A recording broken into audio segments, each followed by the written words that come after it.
Hello, all, and welcome to the Movie Bears podcast. I'm Brad Harris, and along with my fellow co hosts, who you'll hear from here in just a moment, we review films either current or classic on this show. Of course, all with a lovable bear twist. And oh boy, do we have a movie to talk about this week. We're going to be reviewing The Northman.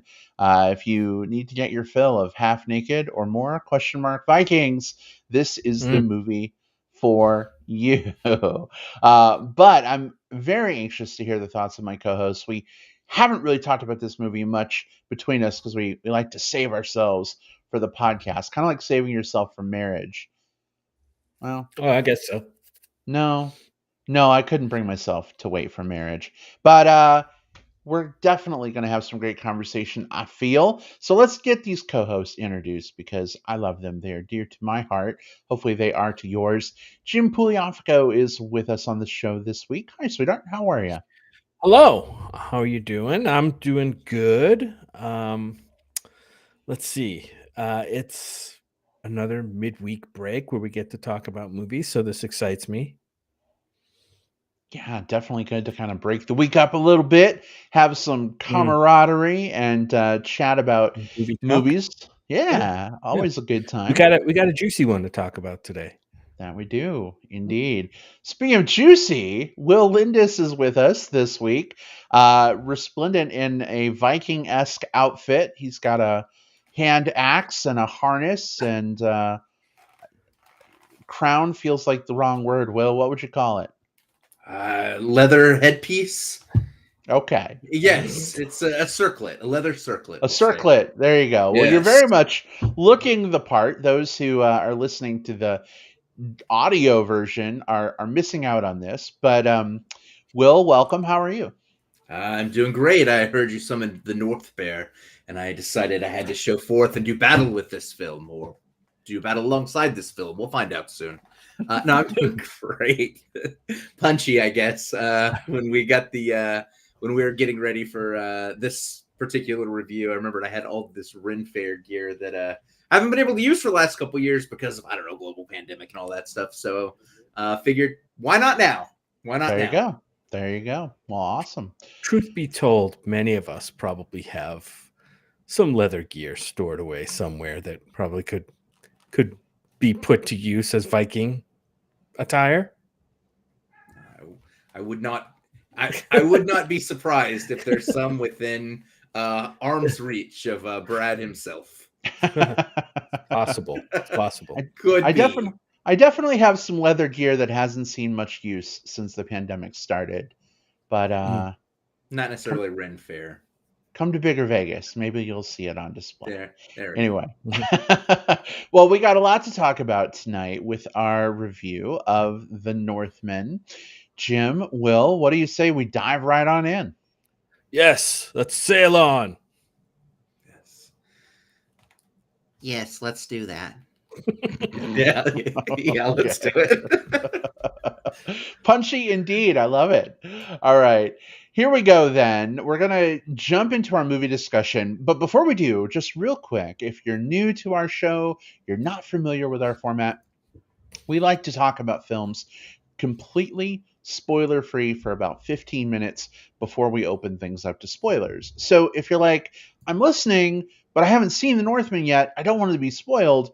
Don't worry, we got you covered. We will give you fair warning before we take things to spoilers. So feel free to settle on into your chair, hang out with us for the next 15 minutes or so, and you will be safe from spoilers. Unlike other podcasts who shall go unnamed that say, we're not going to spoil anything, and they're like, oh, I don't think how the movie ends is a spoiler. Let's talk about it. Nope, we don't do that on this show. We protect you, so you're safe. We promise. All right. All of that said, here we go. Our discussion of The Northman.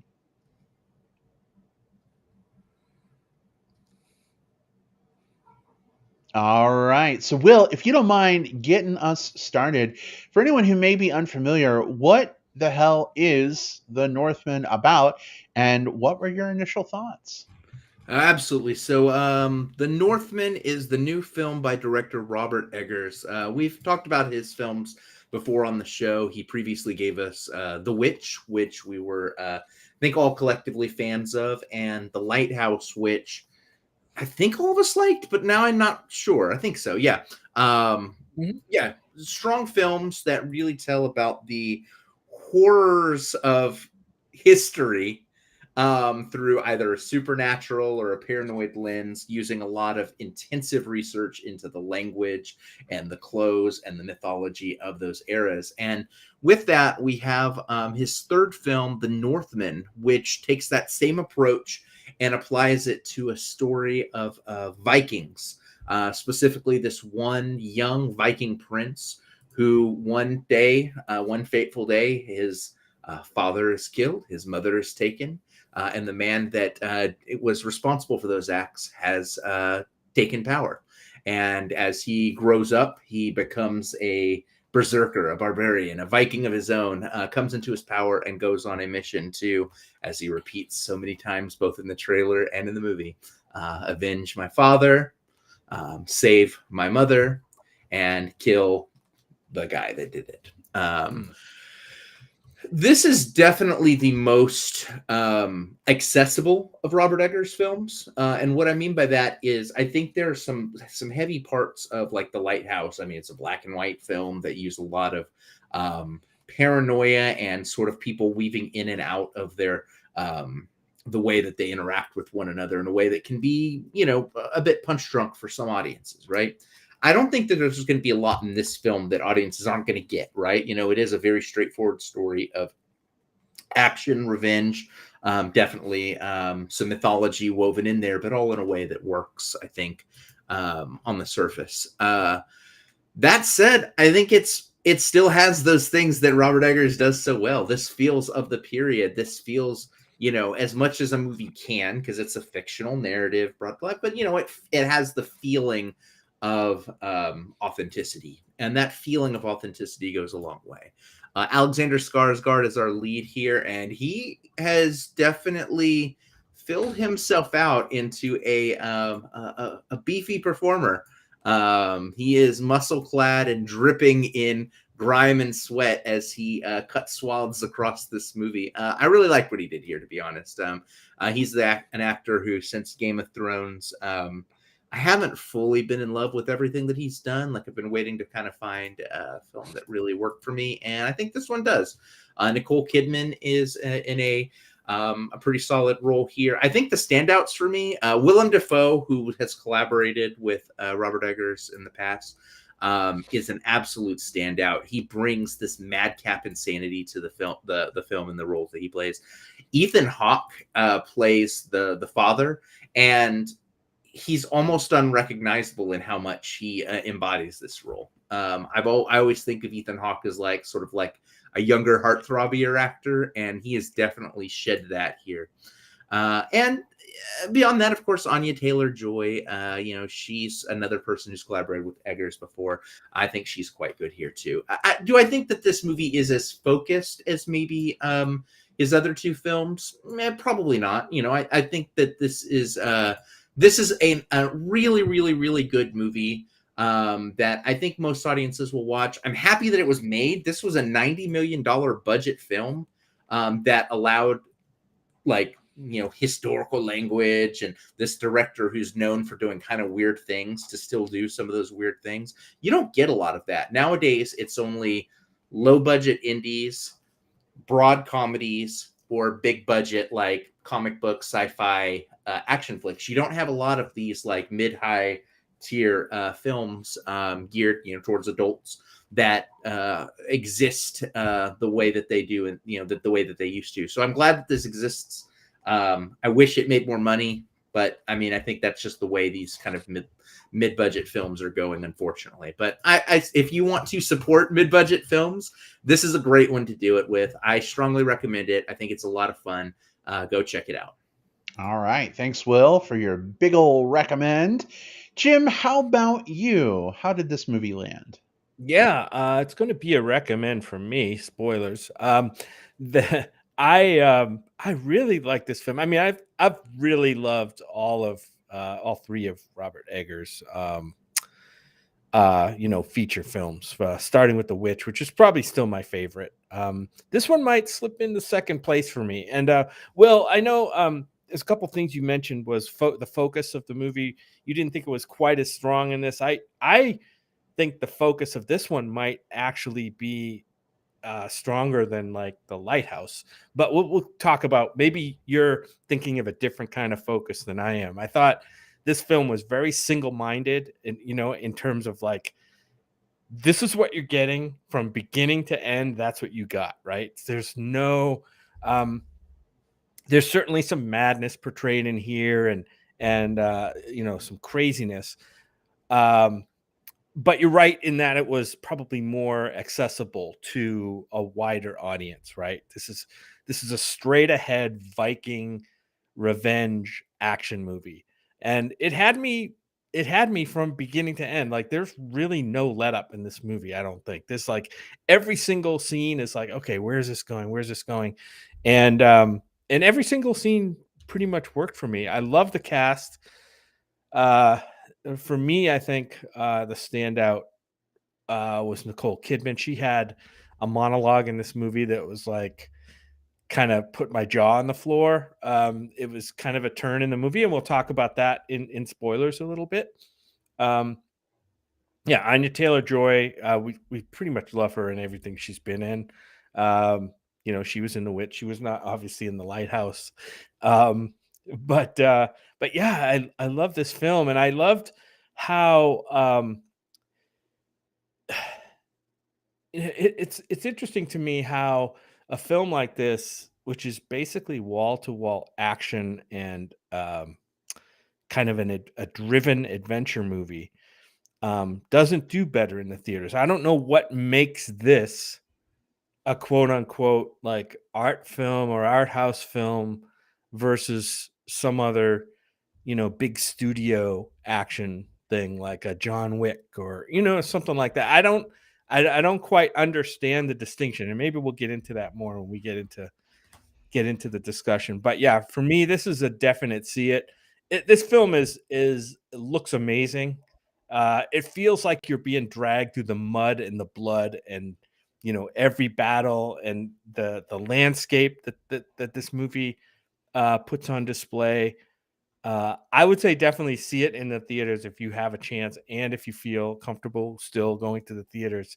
This one should be seen in the theaters while it's in theaters. I don't know how long it's going to be there, but this is definitely a big screen epic Viking film that is, if you like action, I can't see how you would not like this film. All right, awesome. So another big recommend from Jim. Thank you so much. It's interesting talking about Eggers films and kind of thinking about the accessibility level of them. I think this movie definitely has the potential to bring more people in.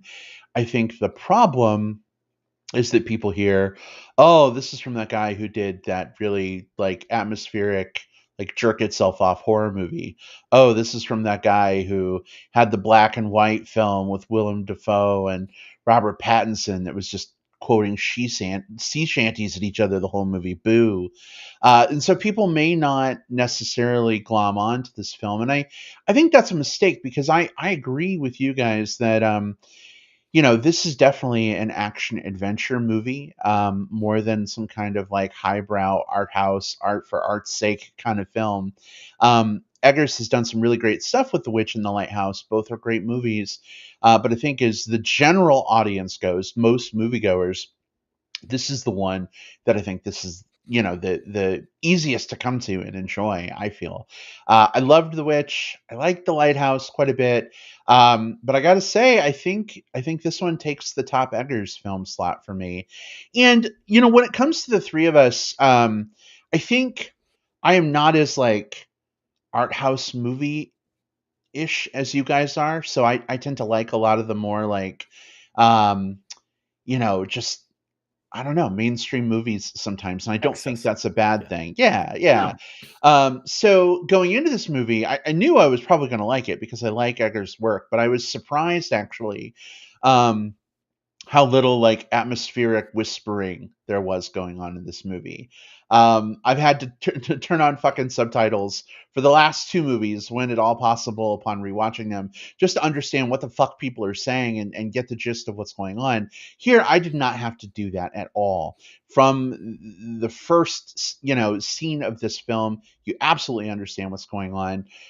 Some might say the plot is a little simplistic, revenge porn. Okay, we've seen this a lot in other films. But I think that Eggers does a good job of kind of building up to the revenge porn. It's not just like, okay, here's a hairy chested Viking, like just cutting through people and go.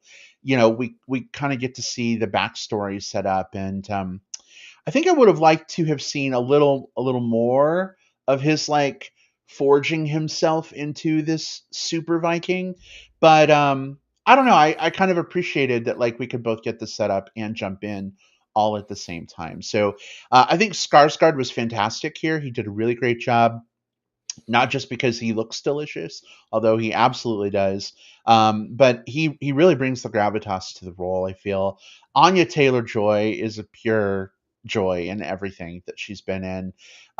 Great to see her show up here, doing her thing, being awesome. Nicole Kidman, I'm going to be honest with you guys. I haven't really been a Nicole Kidman fan over the last several years. She hasn't really done much that's caught my attention, but holy cow, she caught it here, and I was impressed. So, a lot of good stuff in this film. Maybe a couple things that we might lovingly critique, possibly, but that doesn't mean that it's a bad film. So, this is a big recommend for me as well. If you've been put off by sort of the moody, atmospheric, art house reputation of Eggers films, and that's why you maybe haven't seen this one, I would just say, check those impulses and maybe give this one a shot. It might help you to kind of discover something really great.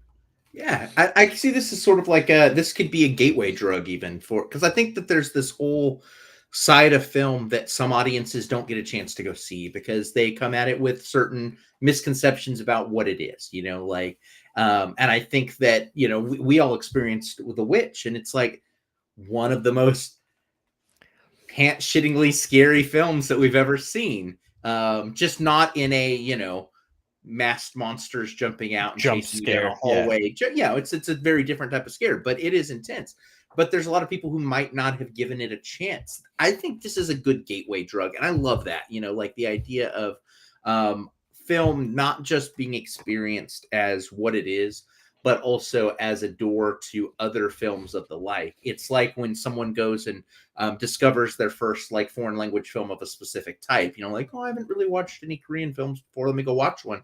And then, oh, this was really good. I'm going to go watch more of these. I think that's a really fun impulse. So yeah, I would love for someone who's never seen any of these movies to go into the Northman. And if they enjoy it, maybe check out the others too and report back to us. Like, what was the experience of going at it in that order like for you? Because we, the three of us, only have the experience of going through it in the order that we saw it.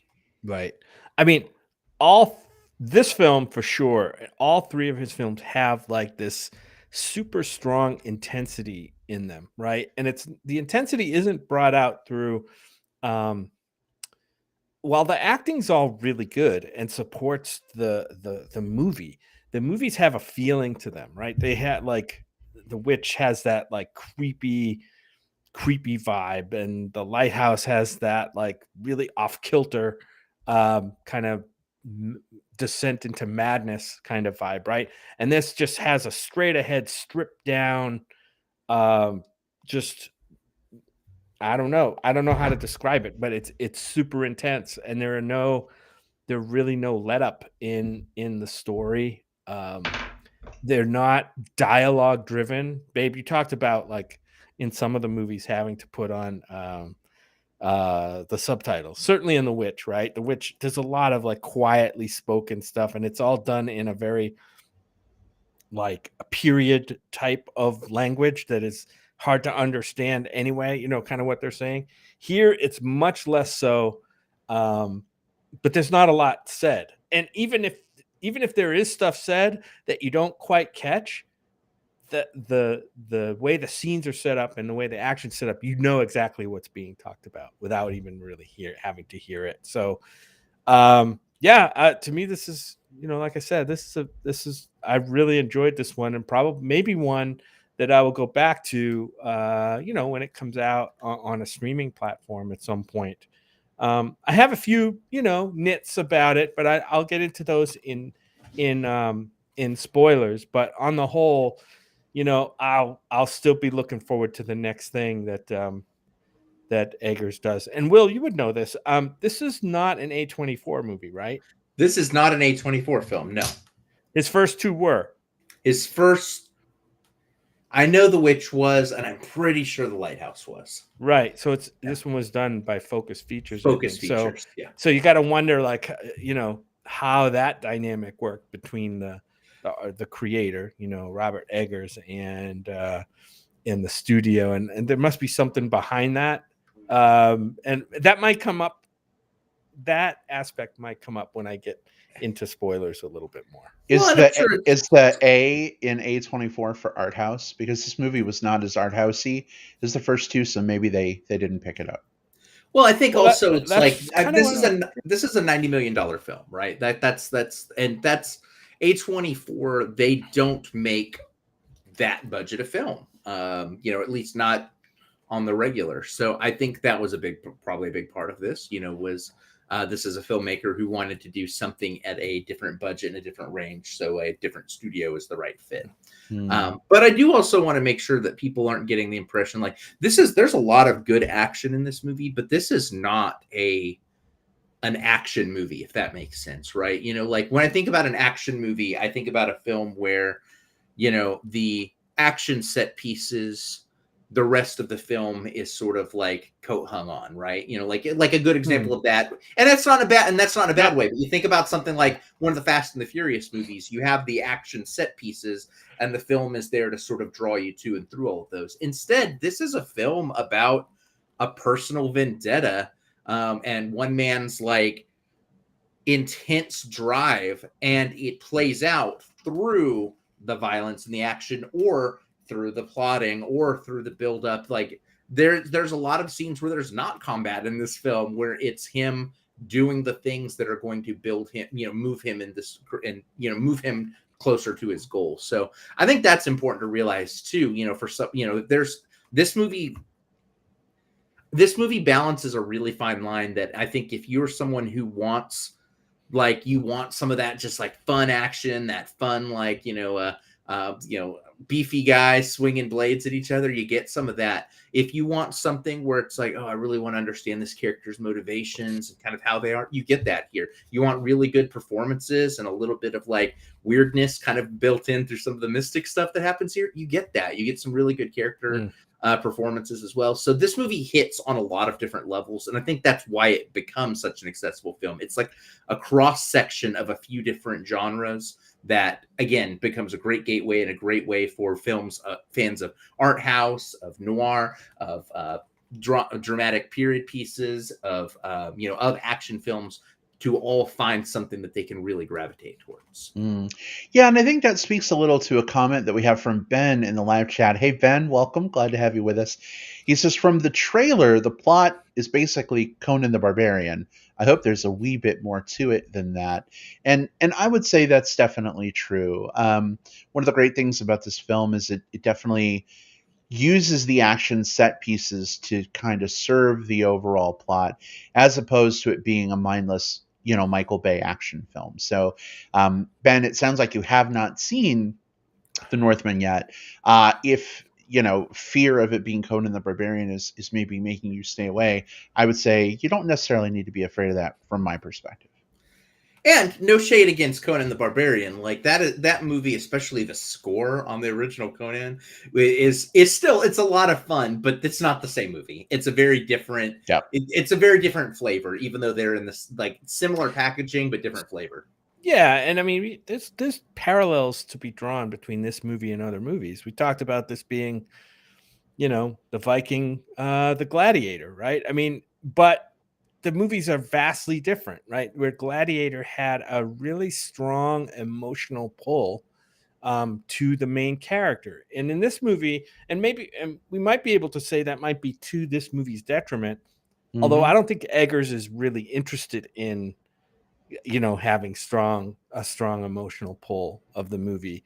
I didn't really feel like a super connection to any character, yet that usually is a turnoff for me in movies. But for some reason, this movie still had a lot of magic that it worked on me without kind of that, emotional connection to either the main character or another character associated with the main character, which is kind of weird for me. But like I said, it just does other things so well. It's not, at least it's not trying to put in like weird emotional stuff that just doesn't work.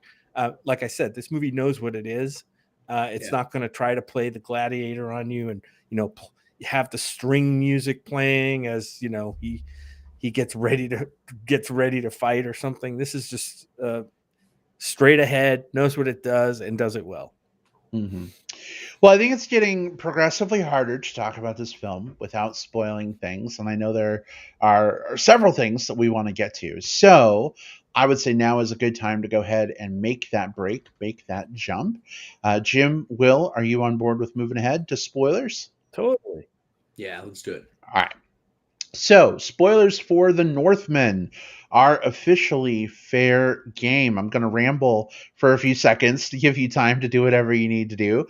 If you are watching live, thanks so much for tuning in. It was great to see you. But you may want to step away for 23 minutes and 24 seconds and then come on back for plugs.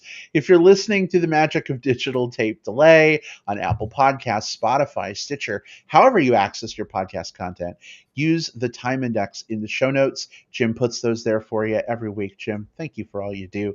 Skip on ahead to plugs and then come on back. Finish the spoiler part of this once you have seen The Northman and be sure to let us know what you think. All right, so I'm done rambling. Spoilers are officially good to go.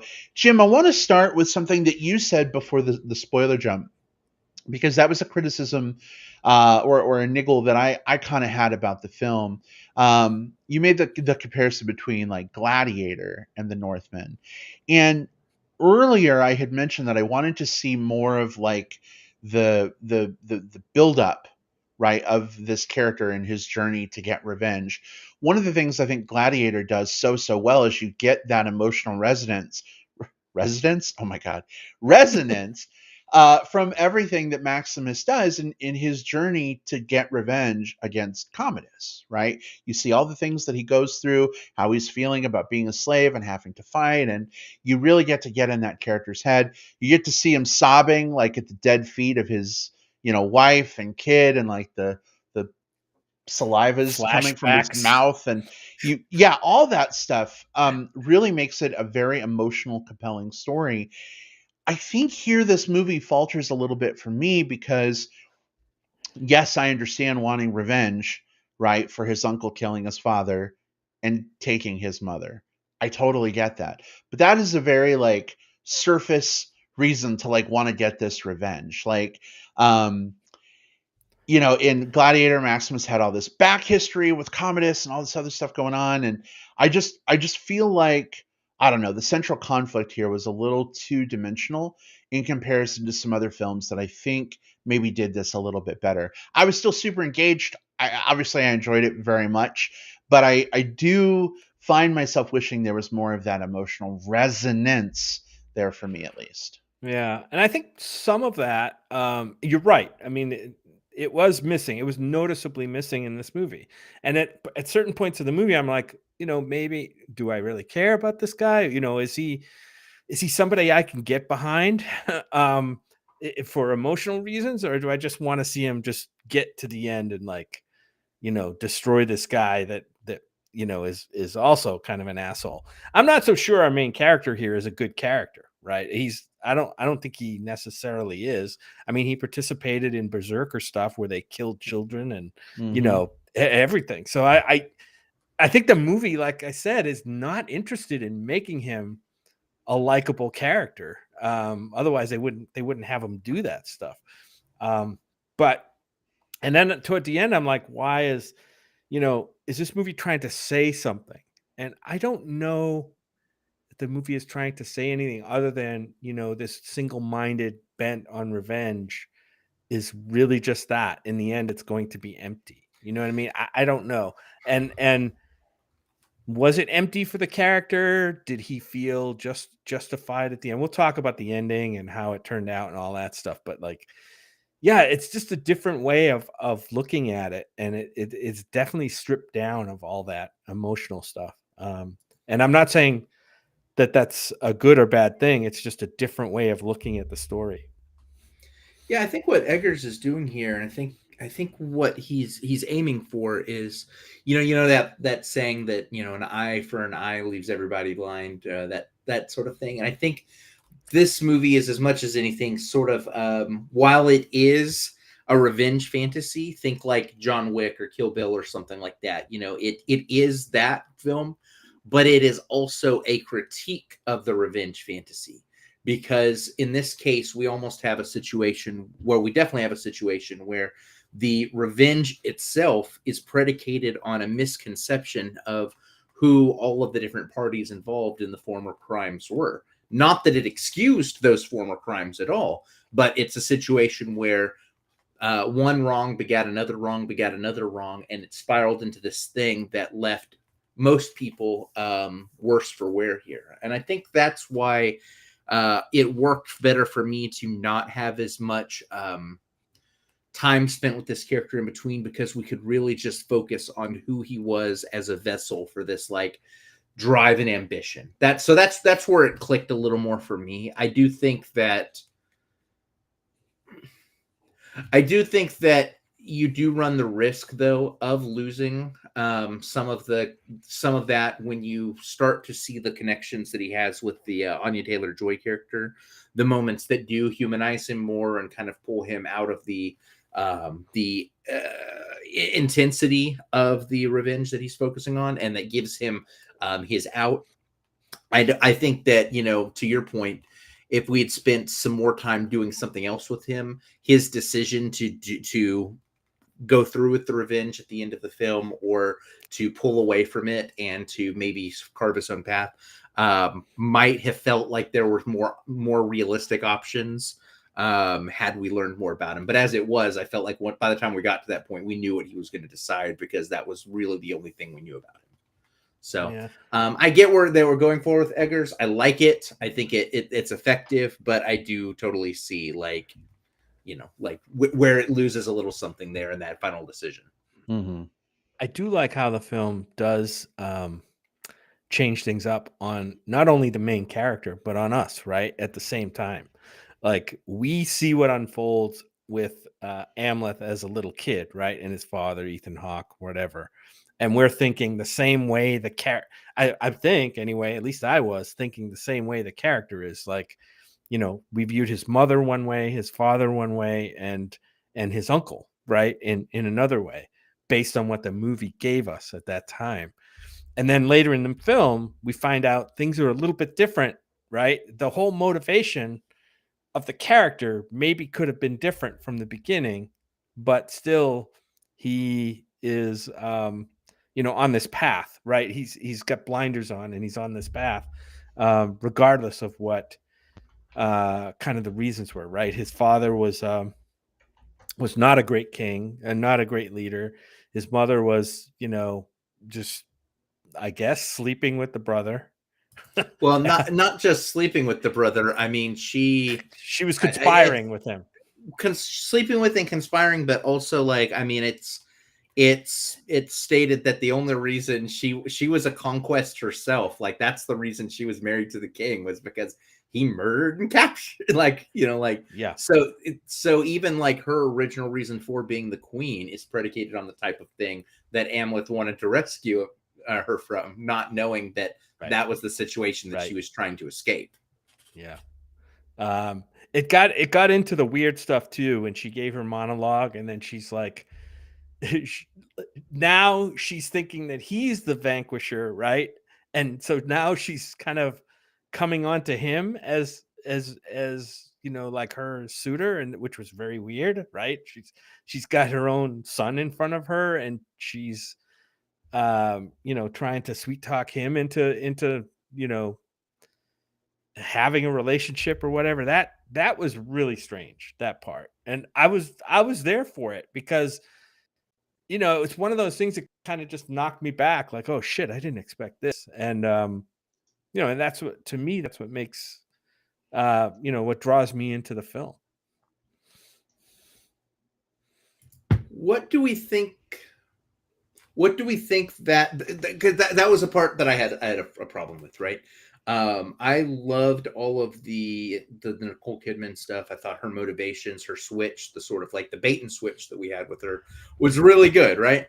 But I don't know that I loved the decision to have her, because it only happens briefly, and then she peels back away from it. But that moment of, oh well, maybe I'm going to try to come on to him to try to manipulate this situation. I feel like it takes a little something away from the argument of like, yeah, your father was a shitbag, and so that's why I conspired to do this. Like, it makes her feel like she is more of like this opportunistic seductress than I think the rest of the movie would have given us. And maybe that's just me reading into it with like my own like values and stuff. But I don't know. I felt like that moment was either needed to be developed more into something or removed entirely. As it was, I don't know that it necessarily added to the rest of the motivation. I think the movie was telling you that's exactly what she was. She was an opportunistic, just bad person. Whether she was a good mother or not, I don't know. We really didn't see much of her in the whole first 3/4 of the movie, until we got to really know her during that monologue and kind of some later scenes, right? So in our minds, we're thinking, oh yeah, she's just the wife of this Viking king, and she got kidnapped by this brutal brother. But then to learn she was in on it the whole time, and it's just a character turn, which was sudden. Yeah, I agree, and it was, it certainly wasn't something that they eased into, but to me, it was kind of an effective character turn. Not because I think I'll take that back. I don't think it was a character turn. I think her character was like that the whole time, but the movie didn't show us that, right? So, so we're a little bit fooled by that. Well, I guess what I'm saying is like, because I agree with you. I think the actual character turn or the reveal of what was there the whole time, like her motivations, I think that is incredibly effective. I think the part that I'm really narrowing down on was very specifically her decision to try to seduce Amleth and then immediately peel back away from that. That's the moment right there that I feel like takes away from the rest of the motivations that we saw from her, which is like, I liked your uncle way better than I liked your father because your father did shitty things. Your brother is someone who I am genuinely in love with. I think that was what made the revenge story all the better for me, was knowing that she actively chose that, and Amleth had to make that decision of like, do I proceed with this or not? And so that's my quibble there. I think that it muddies a little bit that specific set of decisions between the queen and Amleth as they're navigating it. And maybe it's okay. Maybe it's supposed to be murky. Maybe the murkier is the better. And there's something valuable for that. But yeah, if I'm knocking narrative points anywhere, and I'm not knocking a bunch of them, I love this movie. It's that specific scene. Right. I could see that. Can we? Well, we want to talk about the $90 million budget. 75 of it was spent on building a real volcano, obviously. I mean, those things aren't cheap. But I guess we want to talk a little bit about this movie was brutal, right? The violence in this movie. This was not a Marvel movie when it comes to violence, or a Spider-Man movie where, other people die, but we never get to see the real impacts of that, right? This movie had a lot of gory stuff in it, a lot of cruelty, which was sometimes hard to see, hard to watch, and I think that made it that gives it a little bit of an edge. But then we get to the climactic battle scene, right, with the naked battle scene. I wanted to bring that up because I had an issue with the naked battle scene. I'm all for naked battle scenes because that's probably tradition. Maybe I don't know. This wasn't a documentary about Viking tradition, but maybe there were some things in there that we were supposed to pick up. Like, oh, I guess when these two guys duel, they have to be naked, and it's a very honorable thing and so forth. But there's like no genitalia on the males, like no frontal anyway, right? You see their bodies from the back. They're obviously naked. You see their butts, and you're like excited, but then there's no genitalia, and it felt like the scene was choreographed or designed in a way to intentionally avoid showing that, which to me felt like a punch that was pulled. And to me, a detriment to the movie, not just because I want to see dick, which is I do, but like I just don't like when the movie feels like it's intentionally holding something. It's trying to be this like realistic, brutal fight scene, but yet they're gonna pull this one little thing back, Mm-hmm. and in your head you're like, why? Like, are they afraid of something, or is it a studio thing? And then I'm like, maybe A24 should have put this movie out. You know what I mean? Like maybe this was a studio thing. I did read an interview that Tasha Robinson did with Robert Eggers, and the comment was like, well, this movie is going to be out there on streaming and people are going to be watching it on airplanes, and you can't show dick on airplanes. And I'm like, that's a pretty poor excuse, because you can show children being burned, but you can't like show a penis. Like it doesn't even make sense to me. So I don't know. I had an issue with that, with bloody Ken dolls fighting at the end, with no genitalia, but the fight scene was still good. It just took me out of it, the action a little bit. Well, what's interesting to me, and I'm not an expert in Vikings. I mean, I've only watched a season of a Viking show. That's the extent of my knowledge. But nudity was a very taboo thing back in Viking times. I was just doing a little Google searching to see if maybe like naked dueling was like a thing that I just didn't know about. But I'm not really finding anything that says that it was. So I think it's a questionable choice to have them dueling naked at the end anyway, because I don't think they would have done that. But if they were going to take that step and have them fight naked, if you want this to be this like brutal all out thing, then I absolutely agree. I think we shouldn't be holding back. There was an interesting comment in the chat a little bit ago from Bruce. Hey, Bruce. Speaking of the volcano fight, Bruce says, did you like the relatively small scope of the epic revenge story? His uncle wasn't even king anymore. And Bruce, that's a great point, because at this point, another king came in, defeated the Vikings, led by the brother, right? Took over the kingdom. The brotherless. The brother is now just running a farm, basically. Yeah, they're having this giant like Star Wars Episode 3 Revenge of the Sith volcano fight over a fucking farm. Yeah. What did you guys think of that?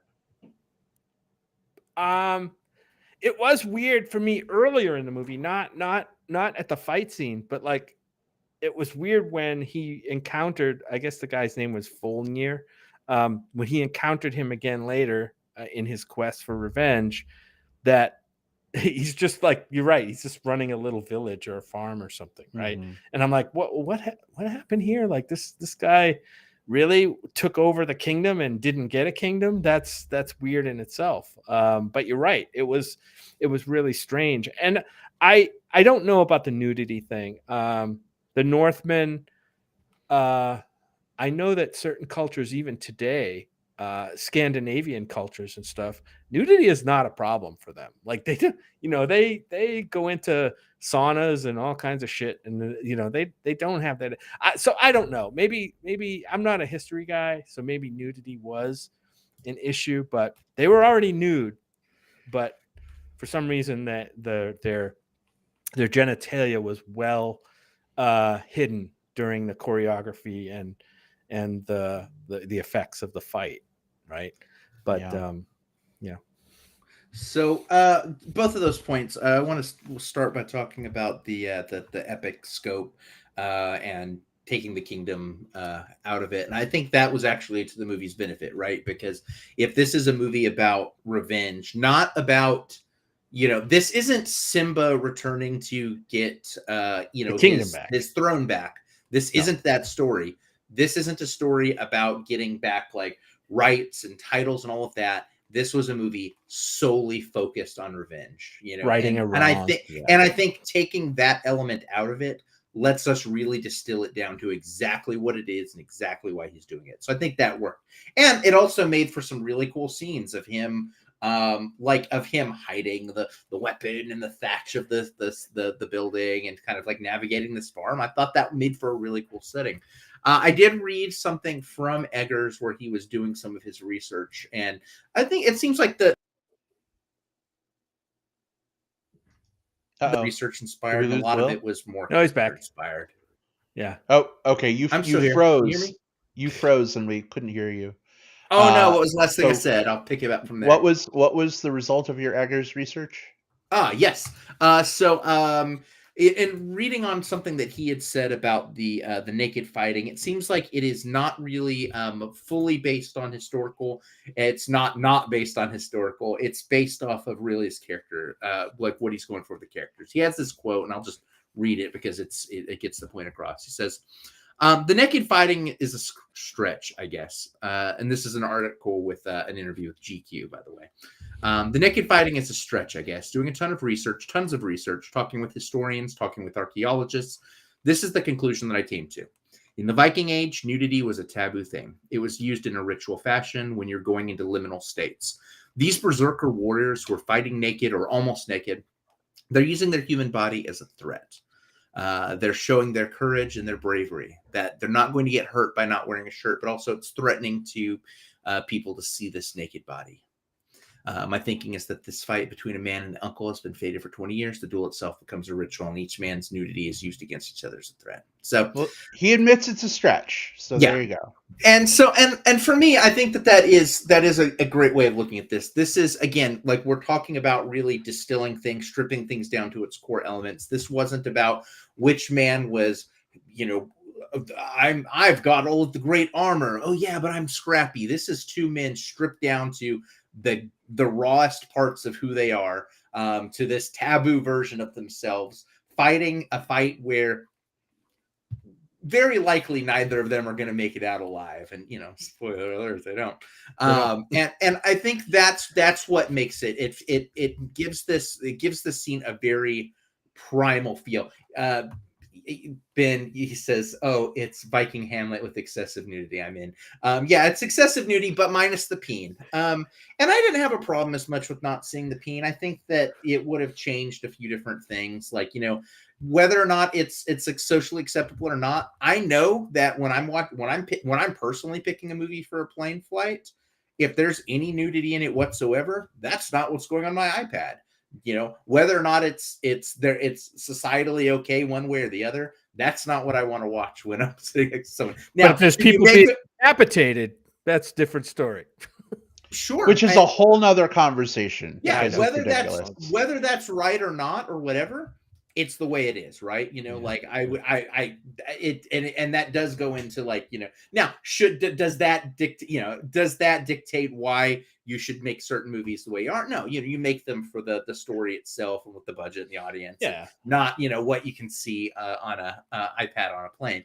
But at the same time too, like for me personally, yeah, I mean, don't get me wrong, like this is a bear podcast, do we want to see like naked dudes going at it constantly? Let me rephrase phrasing. In pitted combat, yes. But do I feel like for me it took anything away from like the emotional stakes or what I was watching by kind of the lighting of that not showing off their junk? It didn't hurt that for me personally. So I just have this alternate view of this scene now, where the Skarsgard character like strips down right before the battle, and Fulnir's like, "What the fuck are you doing?" And he's like, "Grr, I'm a man, grr." And he's like, "We're doing this naked? This is weird, but okay, I guess." Okay, I want to do one too. Okay, same thing. He's going to like take off his pants, But you know that thing where like you're trying to take off a pant leg and like it's not going right, and you're kind of doing a flamingo hop, and then you start to lose your balance, and then he falls over into the lava, and Fjolnir is just like, the fuck just happened? That's the alternate version of this I want to see. Well, I mean, there was other nudity in this too. There was nudity during one of the ceremonies, if I remember. We had right. tits, we had bloody vagina. I mean, there was definitely other nudity. Yeah. Well, there was other man butt too. I'm not. I want to be clear. I'm not saying that I needed to have dick in that scene because I just want to see dick swinging around. I just don't want to see them put a naked fight on and then hide certain things. It just seems, like I said, it seems like a cheapening of the effect that you're going for to me. Right. You know. Well, if the whole purpose of this is that they're stripped down and it's brutality and it's, you know, the way men were made, it does seem very glaring to omit, you know, that. And I completely agree. I think it takes away too. It's an artistic choice. The director wants people to watch his movies on a plane. It's his movie. He gets to make that call. But Jim, I absolutely agree with you. I think it definitely took something away. So maybe, as somebody said, it was further down in the comments. I think somebody said maybe they'll see. Volkrov said it in the thing. He said maybe there'll be an unrated version. Like, so when it's released, maybe there'll be like an option to like see the, you know, the full hard R or regular R movie. That's assuming they weren't wearing those like Ken doll underwear that like look like skin but hide your junk. I would bet money they probably did, right? Yeah. On set. On set, yeah. Now, Yeah. could they have pulled a minx and just like CGI'd some dick in? Apparently those were all fake dicks and minx. But I'm sure they were. But still, we saw more dick in a comedy than we saw in this movie. Yeah. All right. Well, fellas, we've been talking about this movie for quite a while. I know we still have some plugs to get to, but any final thoughts on The Northman? No, the more I think about this movie, the more I really like it for what it is. In spite of the dick knit that I had, I up until that was great. I mean, I'm still trying to figure out why the Valkyries have orthodontia, but I'm working on that too. Yeah, it looks like, but if you look closely, it's like little, like almost like dyeing or tattooing. I don't know, but all across the teeth. It's not braces, but I did have to look too because I thought the same thing at first. Like, what the fuck? That's odd. Yeah, I think the thing that really stands out for me is that I think that there is definitely an atmosphere and a mood to this movie that you have to be in the mood for, right? You know, like, and that's true of every movie. You have to be in the mood to laugh when you watch a comedy. You have to be in the movie to cry when you see a drama. This movie there is something that feels heavy about this movie, like because of the themes being so heavily about like blind revenge and the links that we go to right wrongs done against us, whether or not it's the right thing to do or not. I love that type of movie. I love the type of movie that really examines what revenge is. I think about like The Nightingale, great movie, hard subject matter. I do think about things like John Wick, which is a more fun version of that. So make sure you're in the right mood for this. But if you are looking for something that threads that needle between what a big budget film could be and what an art house film can be, this lands in a sweet spot right in between. I really strongly encourage people to check this out. All right, awesome. Well, fellas, thanks so much for your final thoughts. Moving on to some plugs. This is the part of the show where we put things on your radar we think you might enjoy. Jim, what's your plug this week? So we saw another movie this weekend that I would like to plug. We didn't talk about this much for The Northman, but there was farting in that movie at one point in the movie, and there's farting in this movie too. But actually, this movie's pretty good. This movie was an animated feature that you guys may have seen come out called The Bad Guys. It's about this group of animal friends that are like lifelong criminals and ne'er-do-wells who band together to do heists and things of the sort. But and I'm not going to spoil anything about the plot. But you could probably put two and two together and figure out where this one goes. But especially named The Bad Guys. This was a fun movie. It's certainly it's a family type adventure film. It's rated PG, not even PG-13. So it's a lot of fun. I think families would love this. I think adults will love this if they're just looking for something that's a fun movie with some pretty fun voice acting in this one. Sam Rockwell, Mark Maron, Aquafina, Zazie Beetz, Craig Robinson, Anthony Ramos. So there's a lot of great voice actors in this, and they're fun to watch. The animation style is cool. It's called The Bad Guys. It's in theaters right now. So if you're looking for something that's a little lighter than and not as bleak as the Northmen, although we love the Northmen, check out The Bad Guys. I think it's worth seeing. Yeah, great plug here. I definitely enjoyed it way more than I thought I would. Although I would say this movie is a furry's wet dream. So for anyone who's out there that's a furry and you want to get your furry on, there's another reason for you to go see this. Right. It's almost a shame that Tumblr went down in flames a few years ago, because I'm sure Tumblr would have a lot of furry fan art from that community with this movie, as tends to happen with these types of movies. I did see on well, I mean, we look at porn, we're guys. I saw on porn Twitter a not safe for work big bad wolf interacting with the shark character, and it was furry porn. So oh wow, I didn't know that. Well, just came sharks across aren't my furry, feed. are they? Yeah, sharks aren't furry, but they count, for Anthropomorphic animals. So there's not like a subgenre of furry that's scalies, which is like fish and amphibians, and frogs and stuff.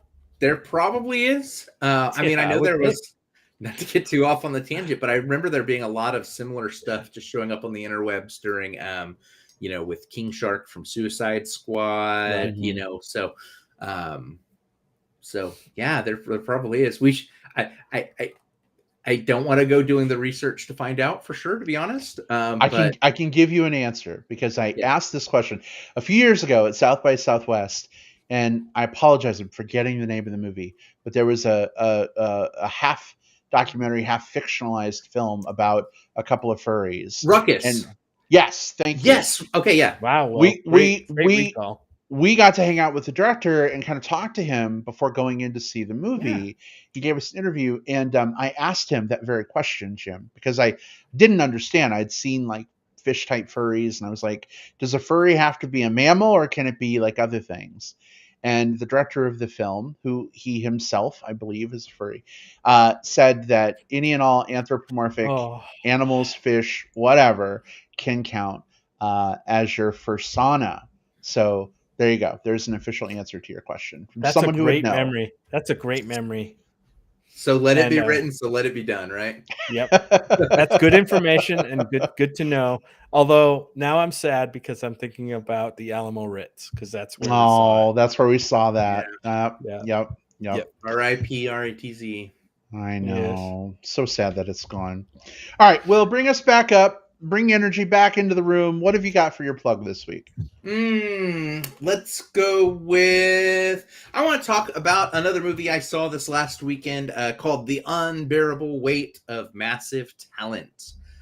This is the movie that stars Nicolas Cage as Nicolas Cage, who, he is playing, Nick Cage, the actor, who after he meets the Mandalorian. Well, yeah. So after a sort of taking a break from acting, he gets a gig to go to this island where this like super rich guy, played by Pedro Pascal, he was a super fan of his, wants him to come and spend a few days. And there he realizes that maybe there's some sort of other conspiracy afoot. It's an action comedy. Tiffany Haddish is in this as well. A few other people show up kind of briefly, but this movie is a Nicolas Cage and Pedro Pascal bromance movie, and it's really fun. It's really fun. I mean, this is probably one of my favorite things that I've seen Pedro Pascal in, because he is so good in this. He's really, really good.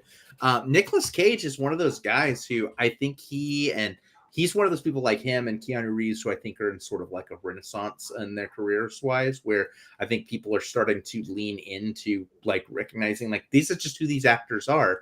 And turns out they're, I think, mostly pretty good guys in real life. And that goes a long way towards developing fandoms. This movie's fun. I liked it a lot.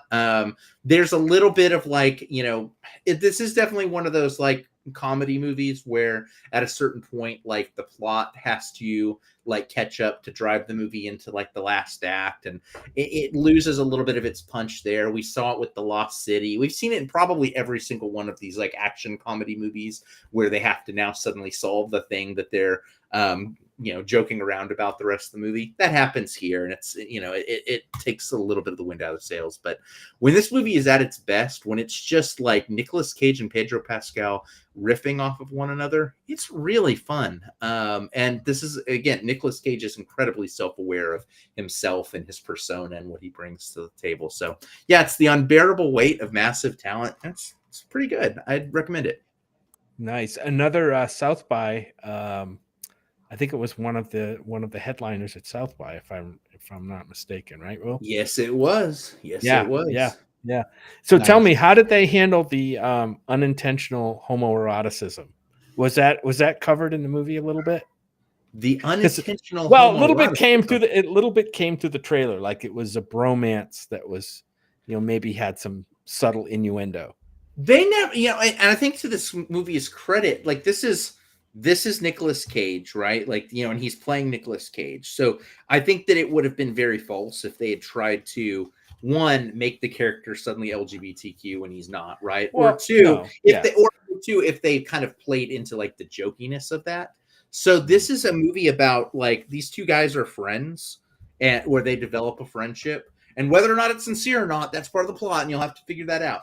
But it never comes across as like, there's some of these movies where like, whenever two guys kind of get too close, they suddenly have to have like a, oh, but no homo type moment, like especially kind of like late 90s. Yeah, that's not good, right? This is a movie about two men who are vulnerable with one another, without having to play into the joke of will they or won't they. Cool. So that's they skirt the issue of like the homoeroticism by just not going down that lane, and I think that's the movie's credit. Very cool. So, Will, while you were talking about your plug, I was going back through the chat because it was going a mile a minute, and I know that I missed some things. And Bill Zanowitz from Comic Book Bears podcast snuck in. I didn't even see that. He says, I've had dreams where Will was dressed like this before, of course, referring to your Viking attire, Will. So I wanted to make sure we called out that you've been in Bill's dreams. I've come to pillage and plunder. Will near. Awesome. All right. Well, Will, thanks so much for your plug. Bill Z, always a pleasure to see you. For me this week, I have to admit that I've been a big fan of Doctor Who for probably the last, 10 years. I was late to the Doctor Who party. New Who, as they call it, started in 2005. I'm not going to give you a history lesson, but I've been a longtime fan since I picked it up in, 2011. But the latest Doctor in the run, because the character regenerates into like different faces every time they die, Jodie Whittaker, I like her a lot, but the writing on the show the last couple of years has just not been very good for me. And the character version of the Doctor she's playing has just not felt like the Doctor to me. And a lot of people share similar feelings around that. And the writing and the showrunner have really been at fault, I think, for that. But the reason I'm bringing this up is I just started watching the newest season that came out last fall, finally catching up to it. I'm 2 episodes in. Doctor Who Flux is what this limited series of 6 episodes is called. And holy fucking shit, you guys, the Doctor is back in the house. Jodie Whittaker is just blowing it away. The writing is fantastic. The effects are really good. The showrunner is doing the writing and some of the directing.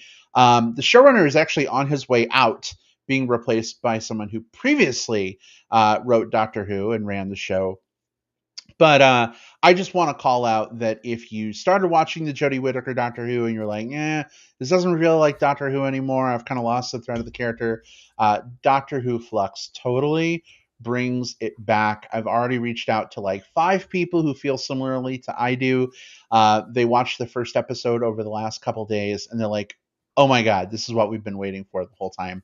It's sad that this is kind of her last season. She's doing a couple of specials that are starting to come out, but she's on her way out. She's being replaced, and I'm a little sad about that now. I was kind of looking forward to it before, but now I'm like, she's finally, hit her stride thanks to the writing and, better direction and all that stuff, and it's coming to an end. So boo to that, but really good on Doctor Who for finally getting it going again.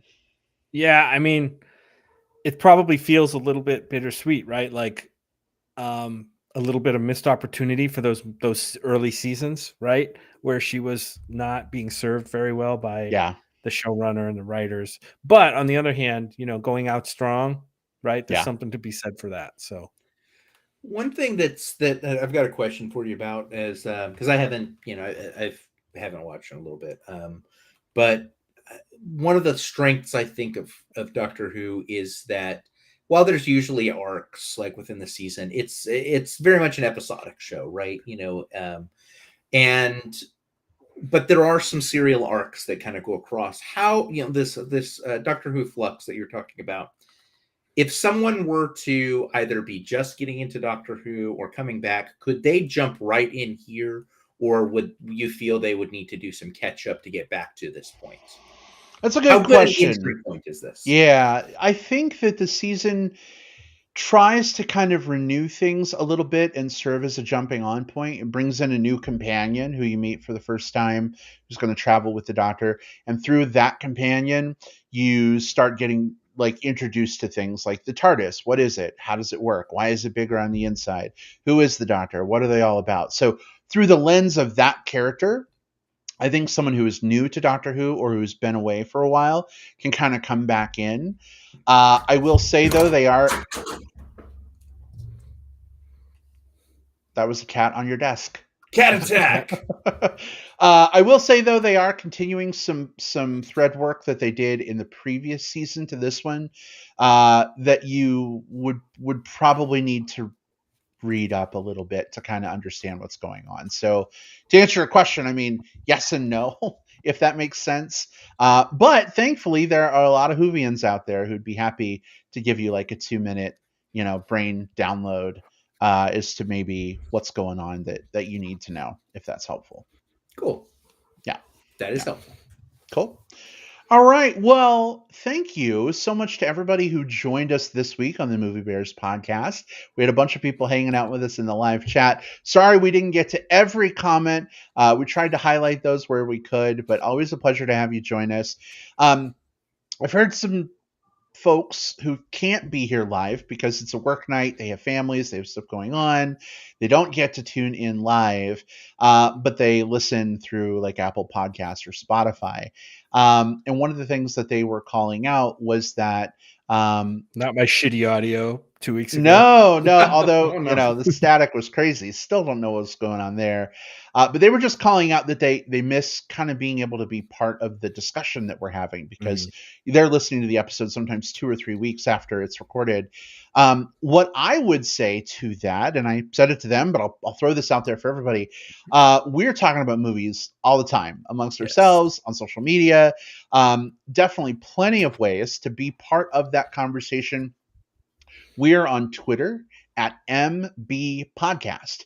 Don't be afraid to send us a tweet and just be like, hey, what did you think of insert movie name X? And we would love to reply and have a conversation with you. If it's not something we've seen, maybe it's something that you can kind of educate us on and turn us on to. We're also on Facebook. Just search for Movie Bears Podcast, and you can send us a message. You can post on our wall, all that good stuff. So don't feel like just because you're not listening live, you can't be part of the convo. You absolutely can. And then you can also reach out to us individually. And let's tell you how you can do that real quick. Ben says, Waves, thanks for the lovely lunchtime hangout. Hey, Ben, so glad we could share your lunch with you. So good to see you, friend. Jim, where can people interact with you online if they want to chat between now and our next recording? Well, I'm always monitoring the MB podcast Twitter feed. So yeah, Brad, that would be great. As a matter of fact, it just gave me an idea. We should do a AUA before Elon Musk decides that he's not going to do those anymore. Ask us anything, right? There you We go. should have like a 1 or 2 hour Ask Us Anything session Yeah. on Twitter. That would be great. But yes, you can also find my Twitter account at JJP Out West. I list that right here. It's always backwards. JJ at JJP Out West is my Twitter handle, and then on Facebook, my name Jim Pugliafico. All right, awesome. Thanks so much, babe. Will, where can people find you? Over on Instagram, I'm at Whatever Cove. Facebook, look for William Lindis. Happy to chat with you there. That's probably the platform I use the most, but send me a message first because I don't always know if someone randomly adds me where you found me. I just want to know that you're a real person and not a bot. I'm on Letterboxd, letterboxd.com. It's a site where you can review and rank and list films. You can search for William Lindis there. Give me a follow some of the things I write there. I would love to follow you back. And then I'm on TikTok I'm probably going to do a TikTok in this, right? Like, I think this would be good. And I'm at the Movie Bear there. All right, excellent. And you can find me on Twitter and Letterboxd at iBradPro. You can also find me on Facebook. I'm the Brad Harris, who likely has Bear, Chubb, and Chaser friends in common with you. Again, like Will said, just shoot me a message before you add me, just so I know who you are, that you're a real person. That would be great. The bot game, it's getting real, guys. Like I do this thing now where when I get a friend request from somebody, I almost do like a little interview. Like I will message them and I'll be like, hey, how's it going? And then depending on how they answer that question, I'll then throw out another question, like trying to see if it is a real person versus a bot. And I actually almost friended a bot the other day. They passed my 3-question test. And I was like, oh, cool. And then they tried to get me to go to a dating site. And I was like, well, the jig is up. Okay, you're a bot, whatever. So specifically mention the Movie Bears podcast. You'll get right through my interview filter and we can start chatting movies. Love that. All right. Well, folks, it's been a pleasure. We will see you all next time. Stay safe, stay sane, and we'll see y'all later. Goodbye. Bye. Bye.